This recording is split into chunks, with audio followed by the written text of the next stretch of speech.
भारत की धरती पर कुछ मंदिर केवल पत्थर नहीं होते, वो समय के साथ संवाद करते हैं।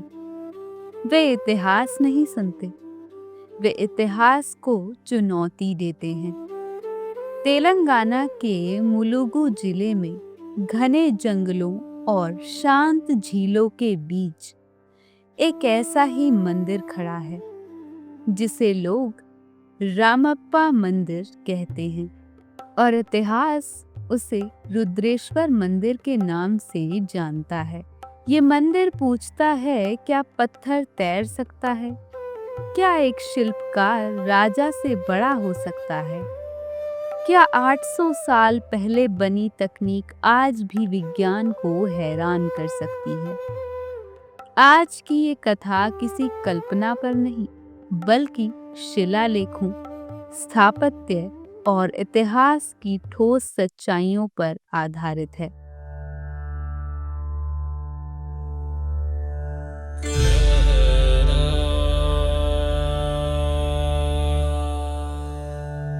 नागेन्द्रहाराय त्रिलोचनाय भस्मांगरागाय महेश्वराय नित्याय शुद्धाय दिगंबराय तस्मै नकाराय नमः शिवाय।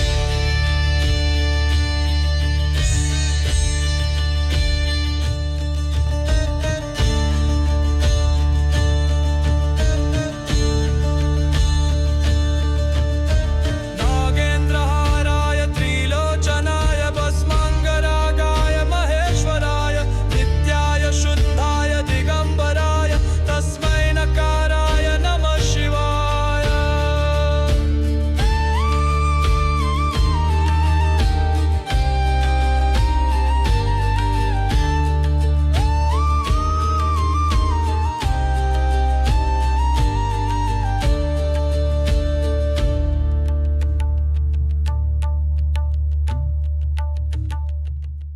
बारहवीं से 13वीं शताब्दी दक्षिण भारत में उभरता हुआ एक शक्तिशाली साम्राज्य, काकतीय वंश। ये कोई साधारण राजवंश नहीं था। इनकी शक्ति तलवार से नहीं, बल्कि जल प्रबंधन, मंदिर स्थापत्य और लोक कल्याण से पहचानी जाती थी। राजा गणपति देव, रानी रुद्रमा देवी और प्रताप रुद्र, इन नामों के पीछे सिर्फ राजनीति नहीं, एक सांस्कृतिक पुनर्जागरण छिपा था।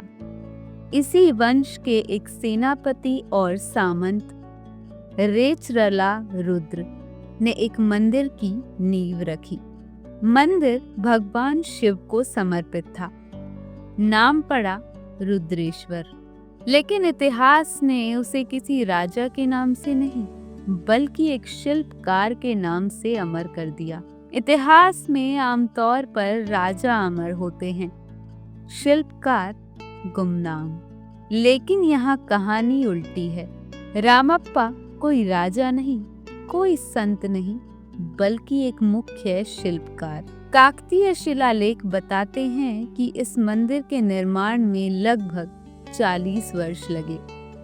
4 दशक, एक पीढ़ी नहीं, 2 पीढ़ियां।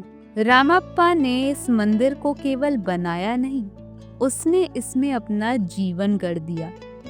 यही कारण है कि लोग मंदिर को राजा के नाम से नहीं, बल्कि रामप्पा के नाम से जानते हैं।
भारतीय इतिहास में दुर्लभ है जहां शिल्पकार सत्ता से बड़ा हो गया।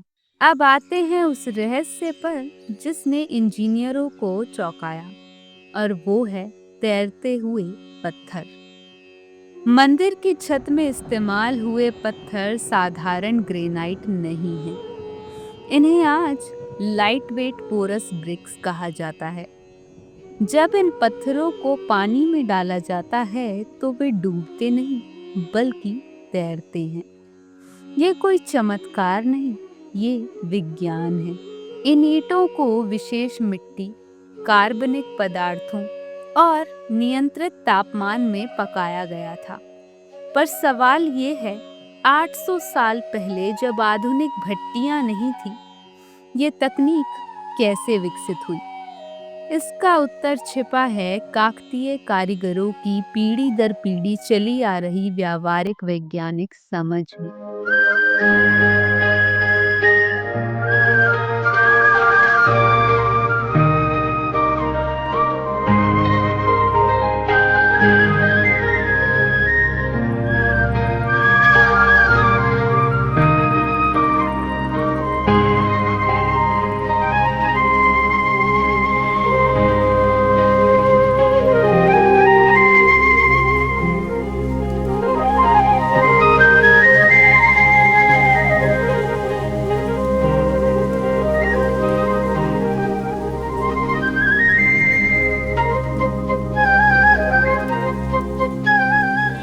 रामप्पा मंदिर में प्रवेश करते ही आप देखते हैं स्तंभों पर उकेरी गई नर्तकियां।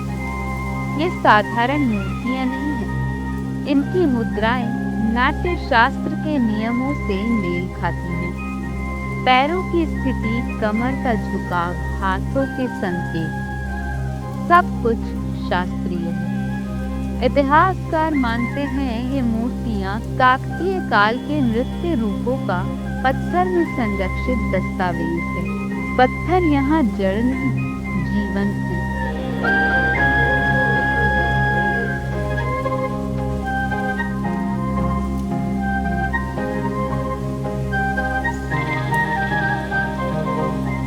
तेलंगाना भूकंपीय क्षेत्र में आता है।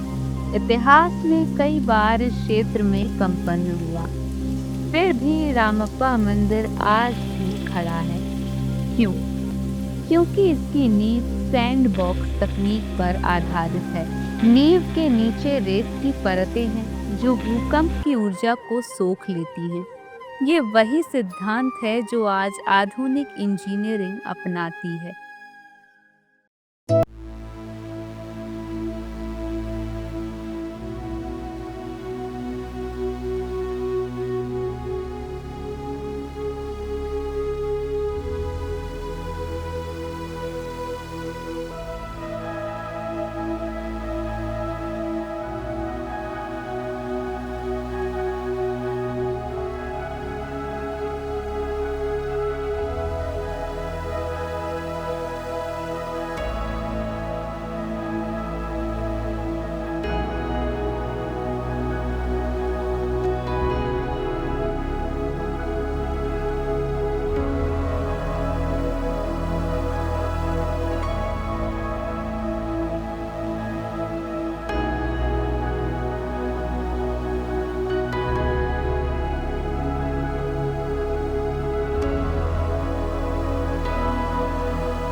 रामप्पा मंदिर अकेला नहीं है, इसके सामने है रामप्पा झील। ये झील सिर्फ सौंदर्य के लिए नहीं बनी, ये जल संरक्षण, मंदिर की स्थिरता और स्थानीय कृषि तीनों का केंद्र थी। मंदिर का गर्भगृह पूर्वाभिमुख है। विशेष दिनों में सूर्य की किरणें सीधे शिवलिंग पर पड़ती हैं। ये संयोग नहीं, ये गणना है।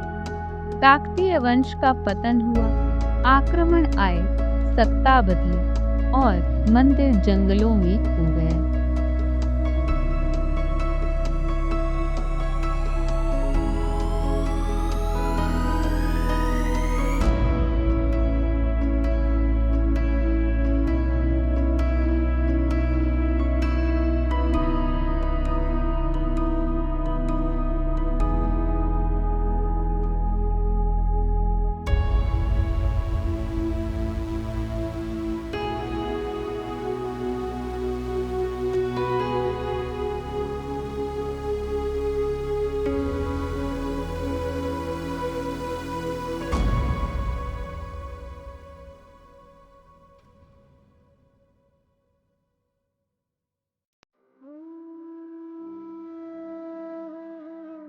लेकिन मंदिर टूटा नहीं। 20वीं सदी में पुरातत्वविदों ने इसे फिर से पहचाना। 2021 में रामप्पा मंदिर यूनेस्को विश्व धरोहर बना। ये सम्मान सिर्फ एक संरचना को नहीं, भारतीय शिल्प परंपरा को मिला। रामप्पा मंदिर हमें ये नहीं बताता कि हम क्या थे, ये पूछता है कि हम क्या भूल गए हैं। ये शिल्पकार राजा से बड़ा था, जहाँ विज्ञान भक्ति के साथ चलता था और जहाँ पत्थर तैर सकते थे। ये मंदिर अतीत नहीं, एक प्रश्न है, और शायद उस प्रश्न का उत्तर आज भी हम ढूंढ रहे हैं। हर हर महादेव।